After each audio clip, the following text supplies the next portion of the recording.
고령화는 위기가 아니라 투자의 힌트다. 인구 구조가 바꾸는 주식시장. 우리는 흔히 고령화하면 위기를 떠올립니다. 노인 인구가 늘어나고 일할 사람이 줄고 경제가 둔화된다는 이야기. 그런데 이건 절반만 맞는 말입니다. 경제에서 위기는 언제나 새로운 돈의 흐름을 바꾸는 신호이기도 하죠. 오늘은 고령화가 왜 단순한 사회 문제가 아니라 투자자에게는 힌트, 즉 기회의 지도인지 이야기해 보겠습니다. 고령화, 숫자보다 무서운 건 소비의 변화다. 한국의 65세 이상 인구 비율은 이미 25%를 넘어섰습니다. OECD에서도 가장 빠른 속도로 늙어가는 나라죠. 하지만 중요한 건 숫자가 아니라 소비의 방향이 어떻게 바뀌느냐입니다. 젊은 세대가 소비를 이끈 시절엔 패션, 전자기기, 외식 산업이 시장을 주도했습니다. 그러나 고령층이 중심이 되면 시장의 구조가 완전히 바뀝니다. 건강, 복지, 의료, 여행, 금융, 주거. 이 6가지 영역이 앞으로의 핵심 자산 시장이 됩니다.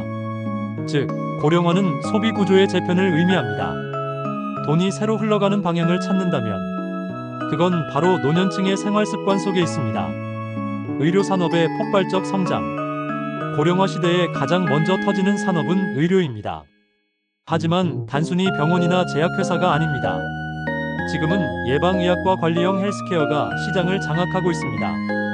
예를 들어 혈당혈압을 실시간으로 모니터링하는 웨어러블 디바이스, AI가 건강 데이터를 분석하는 디지털 헬스케어 기업들, 그리고 60대 이상 전용 건강관리 플랫폼.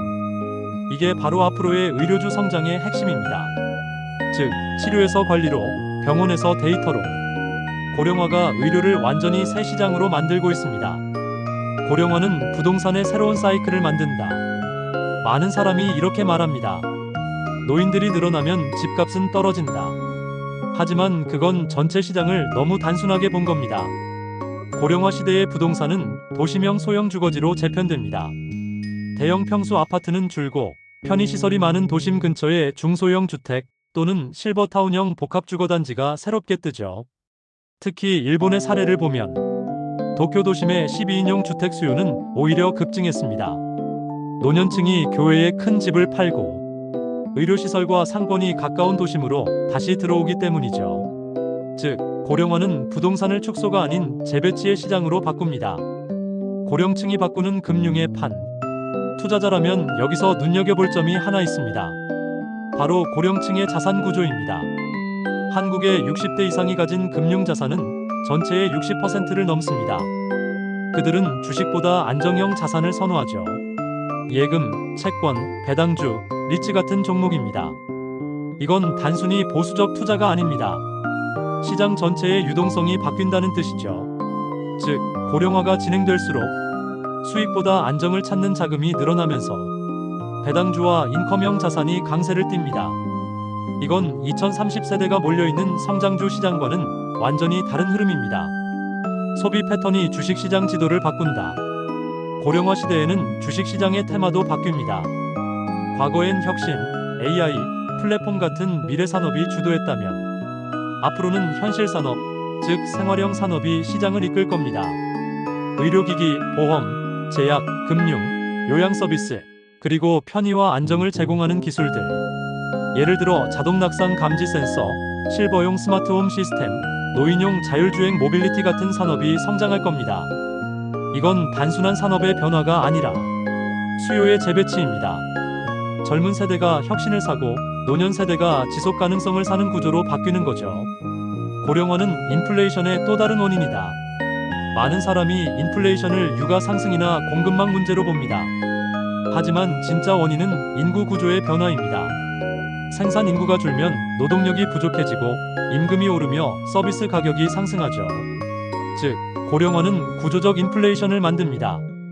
이건 한번 올라가면 쉽게 내려오지 않습니다. 그래서 고령화 시대에는 물가에 강한 자산을 가져야 합니다.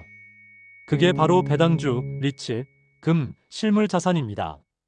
이 자산들은 인플레이션이 지속될수록 가치가 유지됩니다. 고령화의 역설도는 줄지 않는다. 방향만 바뀐다. 많은 사람들이 고령화 소비 감소라고 생각하지만 그건 오해입니다. 60대 이후의 소비는 줄지 않습니다. 단지 품목이 바뀝니다. 의류, 전자기기 소비는 줄지만 여행, 의료, 금융상품, 여가, 프리미엄 서비스 소비는 늘죠. 즉, 소비의 질이 높아집니다. 이건 기업에게도 투자자에게도 새로운 기회입니다. 가격 경쟁력이 아니라 브랜드 신뢰, 서비스 품질이 기업의 핵심 자산이 되는 시대가 열리는 거죠. 고령화 투자, 늦은 게 아니라 정확한 타이밍. 지금 한국은 인구 구조상 고령화가 가장 빠르게 진행되는 국가 중 하나입니다. 하지만 아직 시장은 이 흐름을 완전히 반영하지 못했습니다. 고령화 관련 ETF, 배당주, 실버 산업 종목들은 아직 성장주의 그림자에 가려져 있죠. 즉, 지금은 진입 구간이라는 뜻입니다. 세상은 이미 변하고 있지만 시장은 그걸 나중에 인식합니다. 그 시간차가 바로 투자의 기회입니다. 결국 인구는 경제의 방향이다. GDP, 금리, 환율보다 강력한 변수가 하나 있습니다. 그게 바로 인구입니다. 인구는 국가의 수요, 노동, 소비, 세금 구조를 모두 동시에 바꿉니다. 그래서 진짜 투자자는 사람의 흐름을 봅니다. 사람이 늘어나는 곳, 돈이 머무는 곳, 그게 시장의 중심이 되니까요. 고령화는 단순한 인구 변화가 아닙니다. 돈의 주인이 바뀌는 순간입니다. 정리하자면 고령화는 소비의 구조를 바꾼다. 의료, 금융, 주거, 서비스 산업이 새롭게 성장한다. 안정형 자산과 배당주가 유리하다. 인플레이션은 구조적으로 고착된다. 지금은 실버 자산의 초입부다. 즉, 위기가 아니라 방향의 전환입니다. 세상이 늙어가지만 돈은 여전히 움직입니다. 단지 그 속도가 아니라 방향이 바뀐 겁니다.